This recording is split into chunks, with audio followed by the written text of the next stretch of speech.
Assalamualaikum warahmatullahi wabarakatuh. Alhamdulillahi wa kafa.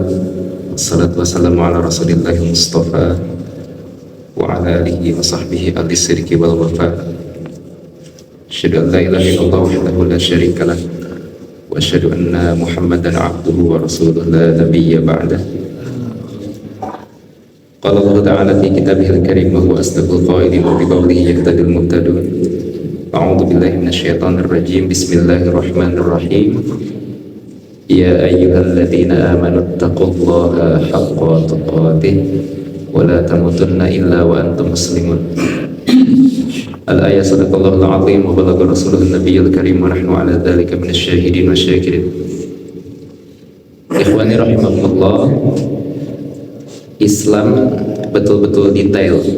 Kemudian Islam betul-betul memperhatikan umat, mulai dari bangun tidur, kemudian beranjak ke tempat tidur lagi.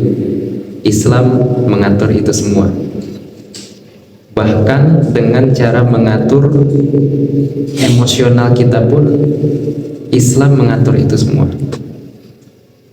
Dan ini tercantum di dalam hadis arba'in yang akan disampaikan pada pagi hari ini dari Abu Hurairah, an Abi Hurairah radhiyallahu anhu, anna rajulan qala lin Nabi sallallahu alaihi wasallam ausini. Kata lelaki tersebut datang kepada Rasul, kemudian nasihatilah aku wahai Nabi, kata lelaki itu. Kemudian qala Rasulullah berkata, la taghdab. Faraddada miraran, la taghdab. Kata Rasul kemudian, janganlah engkau marah. Faraddada miraran, kata Rasul. Diulang lagi, la taghdab. Kemudian sampai 3 kali pemuda itu menanyakan nasihat kepada Rasul, maka Rasul pun terus mengulang, la taghdab, la taghdab. Janganlah marah. Janganlah marah. Nah, kemudian Rasul mengulang nasihat ini, berarti ini memang nasihat yang sangat-sangat penting untuk diperhatikan, terutama di dalam mengatur emosional kita, emosi kita. Ketika kita dilanda dalam hati kita marah, maka bagaimana cara kita menyikapi sikap emosional tersebut? Apakah kita harus mengikutinya dengan hawa nafsu kita, ataukah kita harus menahannya? Nah, kemudian di dalam hadis ini ada tercantum dua makna marah. Yang pertama, ketika marah kemudian kita menahan diri dari sebab-sebab yang membuat kita marah sampai kita reda marahnya, sampai kita tenang, kemudian kepala kita dingin kembali. Karena kalau kita marah itu rasanya bergejolak di dalam badan kita, panas, kemudian tidak teratur, tidak terkontrol gitu badan dan diri kita. Kemudian yang kedua, jangan sampai melakukan kegiatan berkelanjutan dari marah. Kalau kita marah itu kadang-kadang ingin keluar dari mulut perkataan yang kotor, kemudian perkataan yang keji, kemudian diikuti dengan tangan, ingin memukul dan ingin menghardik dan lain sebagainya. Nah, itu jangan sampai diikuti dengan kegiatan berkelanjutan dari marah tersebut. Kemudian nasihat ini bisa disesuaikan dengan kondisi orang yang dinasihati.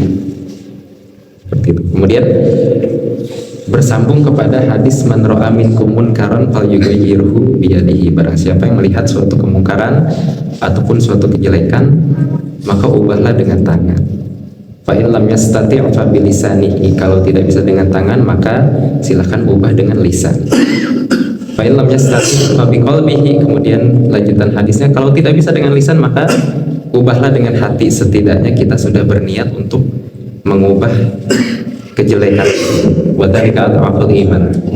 Dan itu adalah selama-lamanya iman. Kemudian larangan marah ini kenapa diulang-ulang sama Nabi? Farad dan miraran, Nabi mengulangi sampai 3 kali karena marah ini punya mafsadat yang besar, Bapak. Kerugian yang sangat besar. Ketika kita marah kemudian kita mengikuti nafsu tersebut, ada yang sampai marah di zaman sahabat hingga mentalak istrinya tanpa sadar.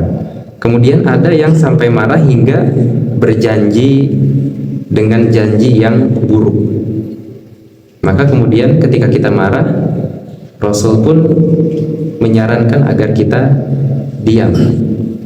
Kemudian Nabi Shallallahu Alaihi Wasallam mengulangi wasiat jangan marah ini menunjukkan memang betapa pentingnya kemudian urgensi dari wasiat ini.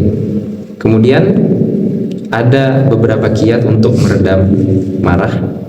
Yang pertama ada dari hadis Nabi Shallallahu Alaihi Wasallam. Ada cerita dari salah satu sahabat.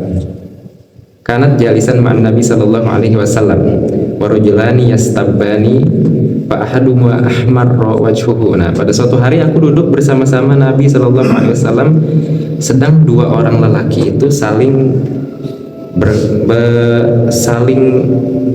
berkata-kata, saling ngatain satu sama lain gitu. Kemudian mukanya memerah, ahmar wajhuhu, kemudian tegang pula urat lehernya dan mukanya merah. Lalu Rasulullah SAW bersabda, sesungguhnya aku tahu satu perkataan sehingga ketika dibaca tentu akan hilang rasa marah itu.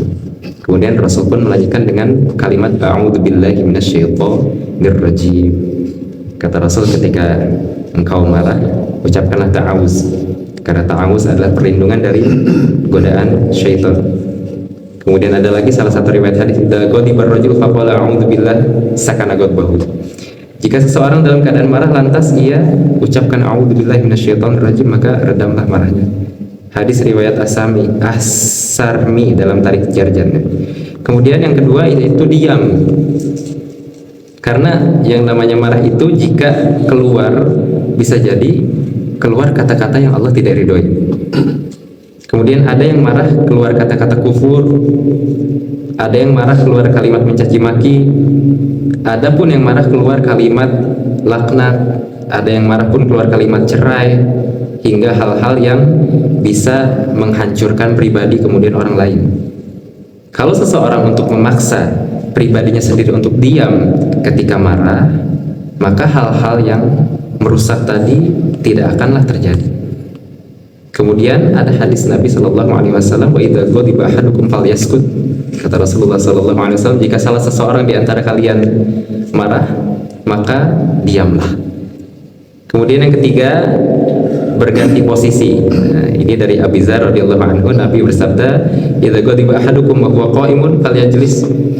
Kata Rasul, kalau kalian lagi marah dalam keadaan berdiri, maka ubahlah posisi duduk, posisi kalian menjadi duduk. Kemudian fa in dzahaba anhu al-ghadab wa illa falyattaji'. Kalau enggak duduk tetap enggak hilang marahnya, kata Rasul, maka berbaringlah.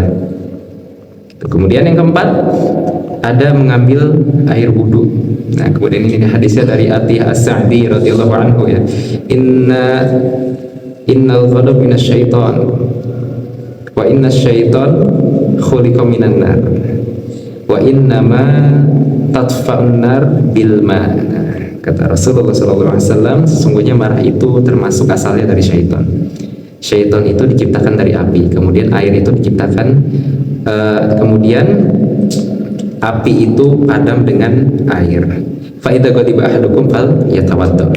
Maka ketika kalian merasakan marah di dalam diri, kemudian hendaklah mengambil air wudu. Kemudian yang terakhir dari Nabi Shallallahu Alaihi Wasallam, Nabi pernah bersabda, barang siapa yang menahan amarahnya padahal mampu untuk meluapkan dengan kata-kata, dengan mulut ataupun dengan tangan memukul dan lain sebagainya, ia menahan marah tersebut, maka Allah akan memanggilnya di hadapan para makhluk pada hari kiamat untuk memberinya pilihan, nikmat mana yang akan engkau pilih, silahkan dipilih sebebasnya. Nah, ini hadis riwayat dari Abu Dawud dan Ibnu Majah. Kemudian yang terakhir hadis Rasulullah SAW kembali dari Abu Darda radhiyallahu anhu, la taghdab walakal jannah. Janganlah marah, maka surga akan menjadi milik kalian.